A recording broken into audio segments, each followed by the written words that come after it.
ایک بیوہ عورت اپنے بچے کو مار رہی تھی۔ میں نے پوچھا تو بولی یہ اسکول جانے کی بجائے آوارہ گردیاں کرتا ہے۔ مجھے اس بچے پر ترس آیا۔ اگلے روز جب سبزی منڈی گیا تو بچہ اسکول یونیفارم میں ملبوس منڈی سے سبزیاں اٹھا رہا تھا، پھر بازار لا کر بیچنے لگا۔ لوگ اسے مارتے دھتکارتے رہے۔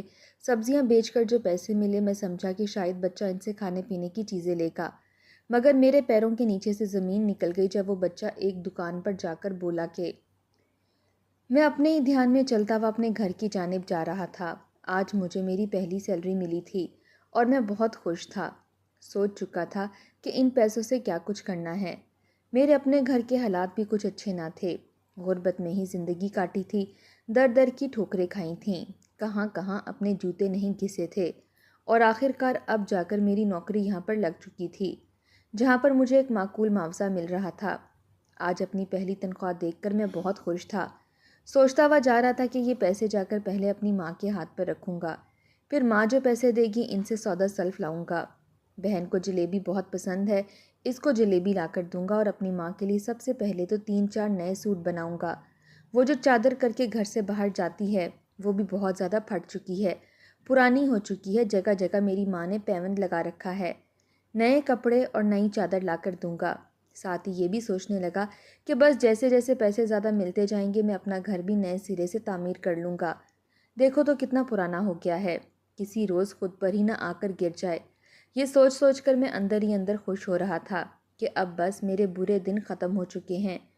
ابھی میں آگے بڑھ ہی رہا تھا کہ تبھی میں تخیل کی دنیا سے باہر آیا، کیونکہ مجھے ایک بچے کی رونے کی آواز آ رہی تھی۔ وہ بچہ یوں رو رہا تھا جیسے اسے کوئی بری طریقے سے پیٹ رہا ہو۔ وہ رو کر یہ بھی کہہ رہا تھا کہ اب نہیں کروں گا، اماں چھوڑ دو مجھے مت مارو، میں اب دوبارہ ایسی غلطی نہیں کروں گا۔ لیکن ایک مرتبہ پھر وہ چلا اٹھا۔ ایسے لگ رہا تھا جیسے اسے کوئی بے تحاشا پیٹ رہا ہو اور وہ چاہ کر بھی کچھ نہ کر پا رہا ہو۔ یہ آواز سامنے والے ہی گھر سے آ رہی تھی۔ میں تیز تیز قدم اٹھاتا ہوا اس گھر کے پاس گیا تو اتفاق سے گھر کا دروازہ تھوڑا بہت کھلا ہوا تھا۔ تھوڑے بہت کھلے ہوئے دروازے سے جب میں نے اندر دیکھا، ہاں میری تانکا جھانکی کی عادت نہ تھی، نہ ہی آج سے پہلے میں نے کبھی کھلے ہوئے دروازوں سے گھر میں کیا چل رہا ہے یہ سب کچھ دیکھنے کی کوشش کی تھی، لیکن آج میں تجسس کے ہاتھوں مجبور ہو چکا تھا۔ یہ کون تھا جو اس بچے کو اس قدر ظالمانہ طریقے سے مار رہا تھا؟ جیسے ہی میں نے اندر جھانک کر دیکھا تو ایک عورت تھی جس نے 8-9 سالہ بچے کو پکڑ رکھا تھا۔ اس بچے کو بازو سے مڑوڑ کر اس کی پیٹھ پر تھپڑ مار رہی تھی۔ کپڑے دھونے والا ڈنڈا اٹھا رکھا تھا جس سے اسے پیٹنے لگتی، اور وہ بچہ روئے جا رہا تھا۔ جب بھی وہ بچے کو مارتی تو ساتھ خود بھی رو پڑتی۔ مجھے حیرت اس وقت ہوئی جب میں نے اس عورت کو دیکھا، وہ جس قدر زور سے اپنے بچے کو کپڑے دھونے والے ڈنڈے سے مارتی، اگلے ہی پل وہ ڈنڈا اپنی ٹانگ پر بھی پوری قوت سے مار دیتی۔ ہو نہ ہو یہ اس بچے کی ماں تھی جو اپنے بیٹے کے ساتھ ساتھ خود کو بھی تکلیف دے رہی تھی۔ لیکن آخر کیوں؟ مجھ سے رہا نہ گیا تو میں نے دروازے پر دستک دے دی۔ اگلے پل اس نے اپنے بچے کو چھوڑا تھا۔ کہنے لگی کہ خبردار، جو تیری آواز باہر تک آئی اپنی زبان بالکل بند کر لے، ورنہ تیری زبان کاٹ کر یہ تیرے اس پالتو کتے کو کھلا دوں گی۔ وہ بچہ سہم کر اپنے منہ پر ہاتھ رکھ کر بس اپنی پیٹھ پر ہاتھ رکھے روئے جا رہا تھا۔ وہ عورت دروازے پر آئی تو فوراً اپنے سر پر دوپٹہ کر لیا، اپنا منہ چھپا کر مجھ سے کہنے لگی کہ بتائیے کیا کام ہے آپ کو۔ اس عورت کی بات سن کر میں کہنے لگا کہ باجی، بھلے ہی یہ آپ کے گھر کا معاملہ ہے، مجھے ایسے دخل اندازی نہیں کرنی چاہیے، لیکن اس بچے سے آپ کا رشتہ کیا ہے؟ یہ سن کر اس کے ماتھے پر بل پڑے تھے۔ پھر کہنے لگی کہ یہ میرا بیٹا ہے۔ اگلے ہی پل میں بولا کہ یہ آپ کا بیٹا ہے تو آپ اسے اس قدر ظالمانہ طریقے سے کیوں مار رہی ہیں؟ بچے تو غلطیاں کر ہی دیتے ہیں، مگر یوں اس طرح مار کر آپ اسے مزید ڈھیٹ کر دیں گی۔ اگر بچہ کوئی غلطی کرتا ہے تو اسے پیار سے سمجھائیے، باقی جیسے آپ کی مرضی۔ اگر آپ کو میرا سمجھانا برا لگا ہے تو میں معذرت چاہتا ہوں، لیکن میں بچوں پر ہوتا ہوا ظلم برداشت نہیں کر سکتا۔ میری یہ بات سن کر وہ عورت پھوٹ پھوٹ کر رونے لگی تھی۔ کہنے لگی کہ آپ تو باہر کے بندے ہیں، پھر بھی میرے بچے کا اتنا احساس کیا، جبکہ میں تو اس کی ماں ہوں، اور ماں کا کلیجہ تو اپنے بیٹے کو تکلیف میں دیکھ کر ہی پھٹ جاتا ہے۔ آپ جانتے بھی ہیں کہ آخر میں نے اپنے بیٹے پر ہاتھ کیوں اٹھایا۔ اتنا کہہ کر وہ عورت مجھے بتانے لگی کہ میں ایک بیوہ عورت ہوں، میرا شوہر کچھ ماہ پہلے وفات پا چکا ہے، میرا یہ اکلوتا بیٹا ہی میرا کل سہارا ہے، میرے بھائی تو ویسے ہی مجھ سے بیگانے ہو چکے ہیں، مجھ سے ہر تعلق ناتا توڑ چکے ہیں، جبکہ سسرال والے بھی میرے ساتھ کچھ خاص نہیں بولتے، مجھ سے لڑتے جھگڑتے رہتے ہیں، اور آخر کو میرے شوہر کا حصہ بھی ہڑپ گئے، اور اس پرانے سے مکان میں ہم دونوں ماں بیٹے کو چھوڑ کر چلے گئے۔ یہ سن کر وہ عورت رونے لگی تھی، کہنے لگی کہ میں اس لیے اپنے بیٹے کو پیٹ رہی تھی کیونکہ یہ آوارہ دوستوں میں مل کر بیٹھنے لگا ہے۔ میں اس کو اسکول میں پڑھا رہی ہوں، خود محنت مزدوریاں کر رہی ہوں، لوگوں کی باتیں سن رہی ہوں، در در کے دھکے کھا رہی ہوں، صرف اور صرف اس لیے کہ میرا بیٹا پڑھ لکھ کر بڑا آدمی بن جائے اور یہ غربت ہم سے چھوٹ جائے۔ لیکن یہ اسکول وقت پر پہنچتا ہی نہیں ہے، روز اس کے اسکول سے فون آ رہا ہوتا ہے، اس کی شکایت کر رہے ہوتے ہیں، نہ ہی یہ گھر پر وقت پر آتا ہے اور نہ ہی یہ اسکول وقت پر پہنچتا ہے۔ اس کی دوستی آوارہ لڑکوں کے ساتھ ہو گئی ہے، ان کے ساتھ بیٹھ کر بس آوارہ گردیاں کرتا رہتا ہے۔ اب ایسی حرکت پر میں اپنے بچے کو ماروں نہ تو پھر اور کیا کروں؟ کل کو یہ سگریٹ شراب شروع کر دے گا، چرس شروع کر دے گا تو اپنی آئی موت مر جائے گا، مجھے بھی مار کر دھکے دے کر گھر سے نکال دے گا، پھر آخر میں کہاں دکھیاری اپنے دکھ لے کر جاؤں گی؟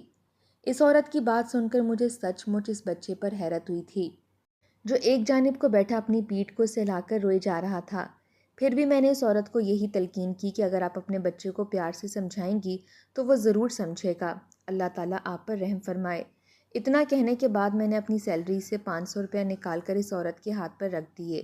وہ کہنے لگی کہ نہیں، میں بھیک نہیں لیتی، نہ ہی لوگوں سے پیسے لیتی ہوں، یہ پیسے آپ اپنے پاس ہی رکھیں، مجھے نہیں چاہیے۔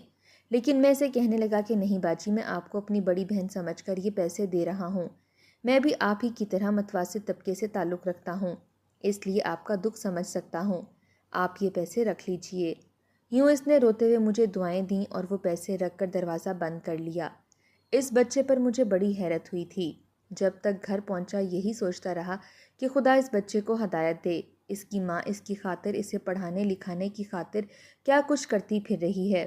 اچھا ہے کہ یہ بچہ پڑھ لکھ جائے گا اور اپنی ماں کا سہارا بن جائے گا، بالکل میری ہی طرح۔ میری ماں بھی تو ایسی غربتوں سے الجھی ہوئی تھی اور ایسی مشکلات اور پریشانیوں سے گزر کر اس نے مجھے پالا پوسا تھا۔ میرے ننیھال اور ددیال والے بھی کچھ اچھے نہ تھے، ان لوگوں نے ہمارے ساتھ بھی کوئی نیکی نہ کی تھی، بس میری ماں اور میرے بڑے بھائی تھے جو کہ مجھے پڑھا لکھا کر اس مقام تک پہنچا رہے تھے۔ لیکن خدا کی کرنی ایسی ہوئی کہ میرے بھائی فیکٹری میں کام کرتے ہوئے اپنی ایک ٹانگ کھو بیٹھے، جس کی وجہ سے پچھلے کئی سالوں سے ہمیں کافی مشکلات کا سامنا کرنا پڑ رہا تھا۔ لیکن اب خدا کا شکر تھا کہ مجھے جاب مل چکی تھی۔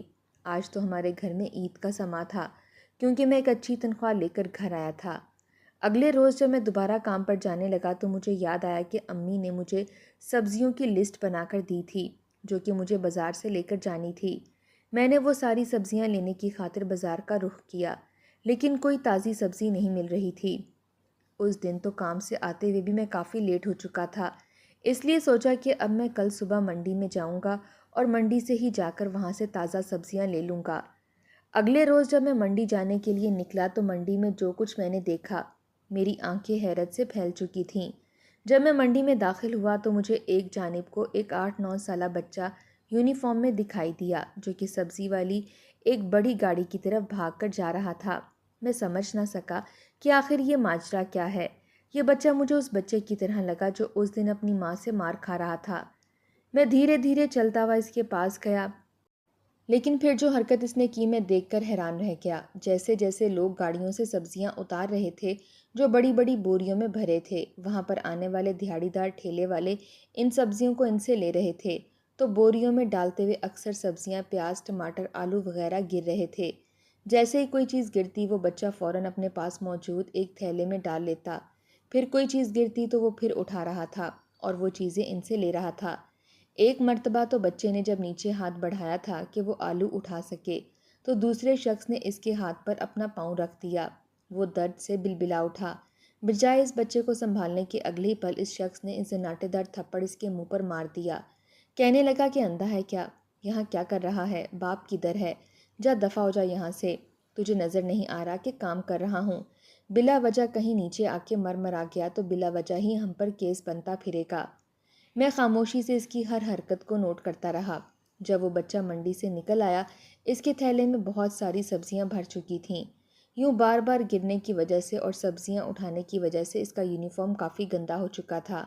آنکھوں میں بھی ہلکے ہلکے آنسو تھے۔ وہ آ کر وہاں ایک جانب اپنی سبزیاں لے کر بیٹھ گیا۔ ساری سبزیاں اس نے اپنے تھیلے سے نکال کر اس کے اوپر رکھ دی تھیں۔ کچھ پیاز تھے، کچھ ٹماٹر تھے، کچھ آلو تھے، ایک جانب پالک کی گٹھی تھی، تو پھر مٹر کے کچھ دانے تھے، گوبھی کا ایک پھول تھا، پھر ہری مرچ ایک جانب کو اس نے سلیقے سے رکھی تھی۔ بڑی بڑی ریڑھی اور ٹھیلے والے صدائیں بلند کر رہے تھے تاکہ لوگ ان سے آ کر سبزی خرید سکیں۔ یہ بچہ ایک جانب کو بیٹھا انہی کو دیکھا دیکھی صدائیں بلند کرنے لگا۔ لوگ اس کے پاس رک کر اسے دیکھ رہے تھے۔ وہ اپنی مارکیٹ میں سب سے منفرد دکاندار تھا جو تھوڑی بہت سبزی رکھ کر اسے بیچ رہا تھا۔ سامنے ہی سبزی کی بڑی دکان تھی۔ ایک خاتون آئی جس کے ساتھ ایک چھوٹا بچہ تھا۔ اس نے جب ایک بچے کو یوں سبزی بیچتے دیکھا، اس کی یونیفارم گندا دیکھا اور آنکھوں میں آنسو دیکھے تو وہ چلتی ہوئی اس کے پاس آ گئی۔ بڑے پیار سے اس کے سر پر ہاتھ پھیرا اور پھر اس سے گوبھی کا پھول اور پیاز ٹماٹر لے کر چلی گئی۔ بچہ خوش ہو چکا تھا۔ اس نے وہ پیسے اپنی جیب میں رکھ لیے۔ یہ بات سامنے والے دکاندار کو اندر ہی اندر جلا چکی تھی۔ وہ آگے بڑھا اور آ کر اس بچے کو گریبان سے پکڑ کر اٹھا لیا۔ اس کے یونیفارم کے بٹن ٹوٹ کر گر چکے تھے۔ بچہ گھبرا گیا، شاید جانتا تھا کہ اسکول میں اگر اس حلیے میں گیا تو استاد بہت ماریں گے اور ماں بھی سوال کرے گی کہ کہاں گئے تیرے بٹن، آج پھر تو بٹن اتار آیا ہے، یقیناً آوارہ گردیاں کر کے آیا ہوگا دوستوں کے ساتھ۔ وہ اس بچے کو تھپڑ مار چکا تھا، تھپڑ مار کر کہنے لگا، دفع ہو جا یہاں سے، تجھے کس نے اجازت دی ہے میری دکان کے سامنے سبزی لگانے کی، چل دفع ہو جا۔ بچہ گرا تو وہ اسے ٹھوکریں مار کر اٹھانے لگا، کہنے لگا کہ چل جا یہاں سے ورنہ ہڈیاں توڑ کر رکھ دوں گا۔ وہ بچہ سہم چکا تھا، لیکن تبھی آس پاس کے دکان والے آگے بڑھے اور کہنے لگے کہ بچے پر کیوں ظلم کر رہے ہو؟ اس بچے کے پاس سبزی ہی کتنی ہے، اس نے کتنے لوگوں کو اپنے پاس روک لینا ہے، ہم بھی تو ہیں جو اس بچے کو روز یہاں پر آتے جاتے دیکھتے ہیں، بلا وجہ بچے پر ہاتھ مت اٹھاؤ۔ لیکن وہ بچہ خاموشی سے سبزی دوبارہ تھیلے میں ڈال کر وہاں سے آگے جانے لگا۔ کچھ ہی آگے گیا تھا کہ تبھی ایک شخص نے اسے دھکا دیا تو وہ گر گیا۔ سبزی کا تھیلا اس کے ہاتھ سے چھوٹ کر گرا تو سامنے سے گاڑی آ رہی تھی جو اس تھیلے کو کچل کر آگے بڑھ گئی۔ تھیلا بھی خراب ہو چکا تھا اور اس میں موجود سبزی بھی ساری کچلی جا چکی تھی۔ وہ بچہ روتے ہوئے بڑی بے بسی سے کبھی اس جاتی ہوئی گاڑی کو دیکھتا اور کبھی اپنی کچلی ہوئی سبزی کو۔ پھر گہری سانس خارج کر کے اس نے اپنے ہاتھ میں موجود پیسوں کو دیکھا اور سیدھا ان پیسوں کو اپنے بیگ میں ڈال کر تیز تیز قدم اٹھا کر اسکول جانے لگا۔ میں اس بچے کا پیچھا کر رہا تھا۔ کچھ تو تھا جو اس بچے میں عام بچوں سے بڑھ کر تھا۔ وہ بچہ سیدھا اسکول گیا، اسکول داخل ہوا تو میں بھی اسکول کی چھوٹی چھوٹی دیواروں سے جھانک کر اندر کا منظر دیکھنے لگا۔ چونکہ یہ ایک سرکاری اسکول تھا اور کافی خستہ حالی کا شکار تھا، دیواریں بھی ایک جانب سے کافی ٹوٹی ہوئی تھیں اور گری ہوئی تھیں۔ وہ بچہ اسکول میں داخل ہوا تو اگلے ہی پل استادوں نے اسے دیکھا۔ استاد پڑھانا شروع ہو چکے تھے۔ جب اس بچے کو دیکھا تو اگلے ہی پل ڈنڈا ہاتھ میں اٹھا لیا۔ اس بچے نے بیگ اپنی جگہ پر رکھا تو استاد فوراً کہنے لگا، لو آ گئے نواب زادے، دیکھو تو اس کی حالت، ایسے لگ رہا ہے جیسے اس کی ماں سارے گھر کے کام اسی سے ہی کرواتی ہے۔ بچے یہ سن کر ہنس رہے تھے۔ پھر استاد کہنے لگا، دیکھو تو ذرا، ایسے لگتا ہے جیسے برتن یہی دھو کر آیا ہے۔ چھوٹے بہن بھائیوں کو نہلا دھلا کر پھر مزدوری بھی کر کے سارے کاموں سے فرصت پا کر یہ اسکول پڑھنے کے لیے چلا آیا ہے۔ اس کی حالت دیکھو، گریبان پھٹا ہے، بٹن ٹوٹے ہیں، ایسے لگ رہا ہے جیسے کچرے کے ڈھیر سے اٹھ کر آ چکا ہے۔ وہ بچہ ڈرا سہما ایک جانب کو کھڑا تھا، ہاتھوں کی ہتھیلی مسل رہا تھا، شاید ہتھیلی مسل کر گرم کر رہا تھا۔ یہ بات اس کے ذہن میں تھی کہ اب استاد اسے ماریں گے۔ اگلے ہی پل اتنا موٹا ڈنڈا لے کر استاد سامنے آئے اور اسے اپنے پاس بلایا۔ وہ اسے گالی دینے سے بھی گریز نہیں کر رہے تھے۔ جیسے ہی وہ بچہ سامنے گیا تو استاد پوری قوت سے موٹا ڈنڈا اس کے ہاتھ پر مارنے لگے۔ بچہ درد سے سسک پڑا تھا لیکن رویا نہیں تھا۔ لیکن جب 10 ڈنڈے کٹھے اس کے ہاتھ پر پڑے تو وہ درد سے رونے لگا، اپنے ہاتھ کو ہلا کر گویا محسوس کرنے لگا کہ اس کا ہاتھ سلامت بھی ہے یا نہیں۔ وہ روئے جا رہا تھا۔ استاد نے اسے جماعت میں سب سے پیچھے بٹھا دیا، کہنے لگا کہ تم دھوپ میں بیٹھ کر پڑھائی کرو گے، تم اس قابل ہی نہیں ہو کہ تم کو چھاؤں میں بٹھایا جائے، پتہ نہیں کہاں سے آ جاتے ہیں منہ اٹھا کر۔ بچہ پھر بھی کچھ نہ بولا اور ایک جانب کو بیٹھ گیا۔ باقی بچے چھاؤں میں تھے اور وہ دھوپ میں۔ پھر بھی جو کچھ استاد سبق پڑھا رہا تھا وہ سب بچوں سے زیادہ دھیان سے سنتا رہا تھا۔ جیسے ہی چھٹی ہوئی تو وہ بچہ ایک مرتبہ پھر بازار چلا گیا۔ بازار جا کر وہ ایک کپڑوں کی دکان پر گیا تھا۔ کپڑوں کی دکان پر جا کر اس نے دکاندار کو اپنی جیب سے وہ سارے پیسے نکال کر دے دیے جو اس نے صبح سبزی بیچ کر کمائے تھے۔ جیسے ہی پیسے دیے تو دکاندار اسے کہنے لگا کہ بس تھوڑے بہت ہی پیسے بچے ہیں، اس کے بعد تم اپنی چیز لے جانا۔ تو بچہ خوش ہو گیا، کہنے لگا کہ چچا میری چیز کسی اور کو مت دینا، ٹھیک ہے نا؟ میں کچھ دنوں بعد وہ آ کر لے جاؤں گا۔ اس کے بعد وہ بچہ دوبارہ وہاں سے ہوتا ہوا ایک عمارت کے پاس چلا گیا جہاں پر بہت سے مزدور کام کر رہے تھے۔ وہ بچہ ان مزدوروں کے پاس گیا تو مزدور شاید اسے پہچانتے تھے، کہنے لگے کہ بیٹا تو آ گیا اسکول سے؟ تو وہ کہنے لگا کہ ہاں چاچا، مجھے بھی تھوڑا کام کروا دو۔ چاچا چھوٹی چھوٹی بالٹیوں میں سے بجری اور ریت ڈال کر دینے لگا اور وہ اپنے ننھے ننھے ہاتھوں سے اپنے کندھوں پر لاد کر وہ بالٹی آگے پہنچانے لگا۔ 2 گھنٹے تک وہ وہاں پر کام کرنے لگا۔ جیسے ہی مزدوروں کو چھٹی ہوئی تو وہ بچہ بھی اپنی اجرت لے کر ایک جانب کو چل دیا۔ اس مرتبہ وہ ایک گھر کے باہر رکا تھا۔ دروازے پر دستک دی تو خاتون باہر نکلی۔ اس نے وہ پیسے اس خاتون کو پکڑا دیے اور پھر تھکا ہرا ہاتھوں میں چھالے لیے اپنے گھر چلایا۔ جیسے ہی گھر گیا تو ایک مرتبہ پھر اس کی ماں اسے مارنے لگی تھی۔ مجھے یہ بات بڑی عجیب لگی، یہ بچہ آخر کرتا کیا تھا؟ اتنی محنت کر رہا تھا، شاید اپنی ماں کا ہاتھ بٹانا چاہتا تھا، لیکن جو بھی پیسے اس نے کمائے تھے اس نے وہ پیسے لا کر اپنی ماں کے ہاتھ پر نہیں رکھے تھے، بلکہ وہ پیسے اس نے لا کر پہلے ایک دکان والے کو دیے اور پھر اس عورت کو۔ آخر ان سے اس کا کیا رشتہ تھا؟ بہرحال جو کچھ بھی تھا، یہ بچہ آوارہ تو ہرگز نہیں تھا، شریف لڑکا تھا، اور یہ حقیقت میں اس بچے کی ماں اور اس کے استاد کو بتانا چاہتا تھا۔ آج میں دفتر سے بھی چھٹی کر چکا تھا، وہ بھی بچے کی وجہ سے۔ سبزی لانا تو میں بھول ہی گیا تھا، اس لیے صرف ایک دن کی سبزی لے کر ہی گھر داخل ہوا تھا اور سوچ چکا تھا کہ اگلی صبح اس نے کیا کرنا ہے۔ جیسے ہی صبح ہوئی تو وہ بچہ اپنے گھر سے نکل چکا تھا۔ فوراً میں اس خاتون کے پاس گیا، کہنے لگا کہ باجی میرے ساتھ چلو، تم کہتی ہو نا کہ تمہارا بچہ آوارہ گردیاں کرتا ہے، اور میں تمہیں دکھاؤں تمہارا بچہ کیا کچھ کرتا ہے۔ وہ عورت فوراً چادر لپیٹ کر میرے ساتھ گھر سے نکل چکی تھی۔ اتنا کرنے کے بعد میں نے اس اسکول کے استاد کو پہلے ہی کہہ دیا تھا کہ آپ مجھے فلاں جگہ پر ملنا۔ جیسے ہی میں اس عورت کو لے کر وہاں پر پہنچا تو بچے کے استاد بھی وہاں پر آ چکے تھے۔ سوال کرنے لگے کہ یہاں پر کیوں بلایا گیا ہے۔ میں نے دونوں کو اپنے ساتھ لیا اور منڈی چلایا۔ ایک جانب کو انہیں دکھایا کہ وہ بچہ کیا کر رہا ہے۔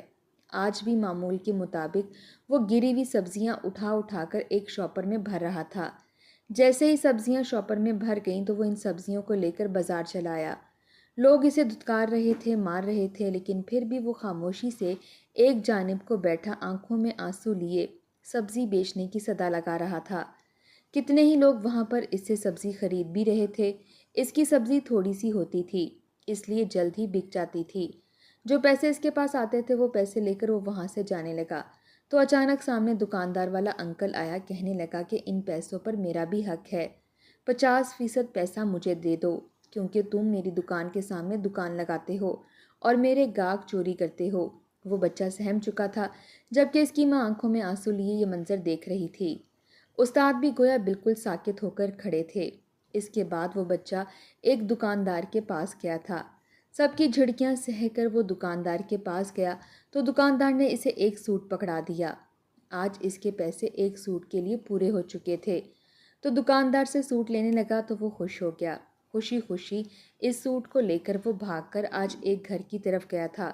جا کر جلدی سے دروازہ کھٹکھٹایا اور اس عورت کو یہ سوٹ دے دیا۔ کہنے لگا کہ خالہ یہ میری ماں کا سوٹ ہے، تم جلدی جلدی میری ماں کا سوٹ سی دینا، پر پیسوں کی فکر مت کرنا، میں آپ کو تھوڑے تھوڑے کر کے پیسے دے دوں گا۔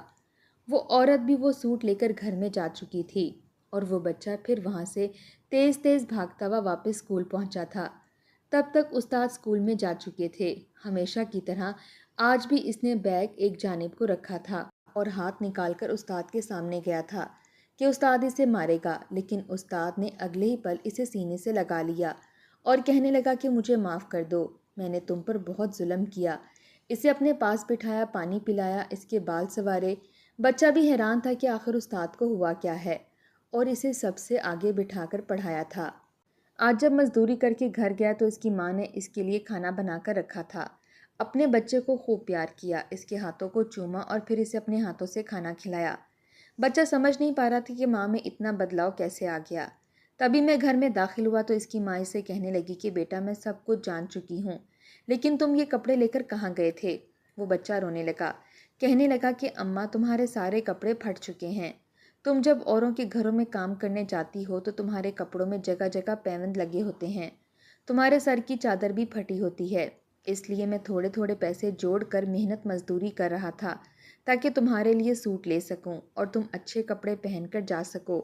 یہ سن کر اس کی ماں اپنے بچے کو سینے سے لگا چکی تھی، دل ہی دل میں شرمندہ بھی تھی کہ وہ اپنے بچے کو کتنا غلط سمجھتی تھی، جبکہ وہ تو بالکل معصوم سا فرشتہ تھا۔ بہرحال ان دونوں ماں بیٹے کو اتنا ایموشنل دیکھ کر میں بھی دکھی ہو گیا تھا، لیکن مجھے خوشی تھی کہ میں نے اس بچے کو مزید تکلیف پہنچانے سے بچا لیا تھا۔